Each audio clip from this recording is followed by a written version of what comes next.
Hello welcome to Sabin sir blogs र हाम्रो च्यानललाई हेरेर लाइक सब्स्क्राइब र कमेन्ट गरिदिनु होला। आज चाहिँ हामी दाहाल किचन इक्विपमेन्टको काममा आएका छौँ र एउटा किचन कसरी सेटअप गर्छौँ भनेर हामीले देखाउन गइरहेका छौँ। र अहिले चाहिँ हामी एउटा यो चापागाउँको चिकन चौतारो भन्ने रेस्टुरेन्टमा आएको छौँ र यो देख्नु भएको छ हजुरले किचन र हामीले यहाँको प्लान बनाउने छौँ। अब यहाँको प्लान बनाएर सबै काम ओके गरेर हामी यहाँको काम सुरु स्टार्ट गर्नेछौँ र हामी फ्याक्ट्रीमा पनि जानेछौँ। फ्याक्ट्रीमा कसरी काम हुन्छ एउटा सेटअप भन्ने कुरा सबै देखाउनेछौँ। यो चाहिँ अहिले हाम्रो किचन रहेको छ र किचनको स्पेसहरू हामी हेर्दैछौँ, रिसर्च गर्दैछौँ र यो चाहिँ रेस्टुरेन्ट बन्दैछ। यहाँ चाहिँ रेस्टुरेन्ट एरिया हो र अब हामी फ्याक्ट्रीमा जान्छौँ। यो चाहिँ हाम्रो किचनको प्लान रहेको छ र यो फाइनल पनि भइसकेको छ। अब हामी फ्याक्ट्रीतिर जानेछौँ। Let's go. र आज हामी फ्याक्ट्रीमा आएका छौँ र फ्याक्ट्रीमा चाहिँ मिस्त्रीले अब डायरी पल्टाएर के बनाउने भनेर हेर्दैछ। पहिला कुन कुन सामान कसरी काट्दाखेरि चाहिँ वेस्टेज नजाने र सिटहरू चाहिँ खराब नहुने र हेर्दैछ। र अब चाहिँ यसको मार्किङ काम सुरु हुन्छ। एज युजुअल सधैँ चाहिँ पहिला सुरु हामीले मार्किङ गर्नुपर्नेछ, त्यसपछि त्यो अनुसार काट्नुपर्नेछ, मोडाइ गर्नुपर्नेछ अनि जोड्ने कामहरू सुरु हुनेछ। पहिला सुरु चाहिँ अब टपहरूको काम हुन्छ। टप चाहिँ हामीले 16 गेजको युज गर्नेछौँ।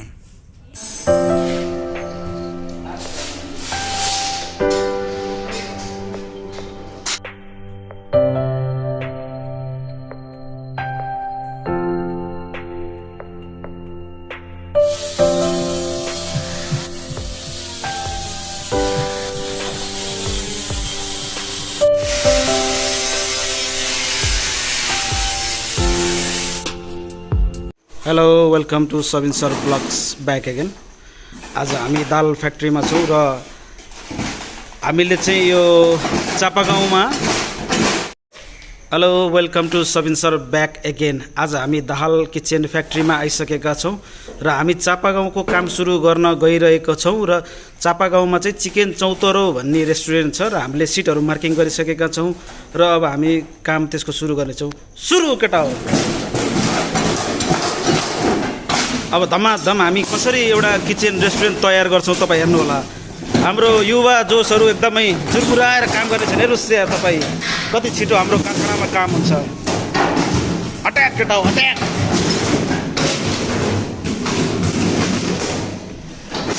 अब यसरी यो टेबलको लागि, चुलोको लागि, सेल्फको लागि सिटहरू काटिन्छ।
यो सिङ्कको बोलहरूमा चाहिँ आर्गन वेल्डिङ हो। आर्गन वेल्डिङ गर्दाखेरि चाहिँ सिङ्कहरूमा फिनिसिङ राम्रो हुने भएकोले हामीले चाहिँ आर्गन वेल्डिङ गर्ने गरेको छ सिङ्कहरूमा।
पुराना डाई है भाइ भारी है वो के देख्दा सिङ्कहरूको डिब्बा चाहिँ यसरी मोडे हुँदैछ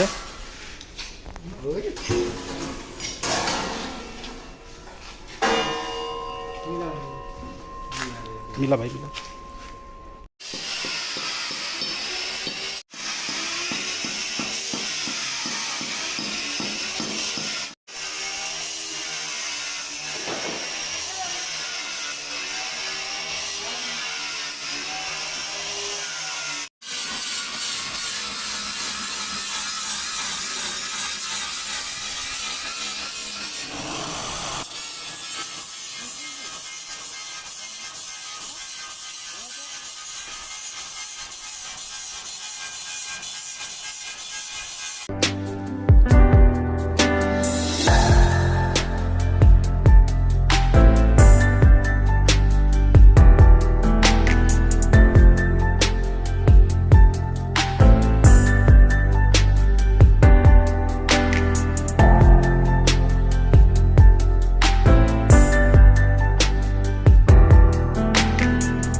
welcome back again in Sabin sir blogs र तपाईँहरूलाई यो एपिसोड मैले देखाइरहेको थिएँ र आज हामी 10-15 दिनपछि छौँ। मैले तपाईँलाई सुरुदेखि नै जानकारी गराइरहेको थिएँ। यो सामान चाहिँ अलिअलि बनेको हामी डेलिभरी गर्न जाँदैछौँ।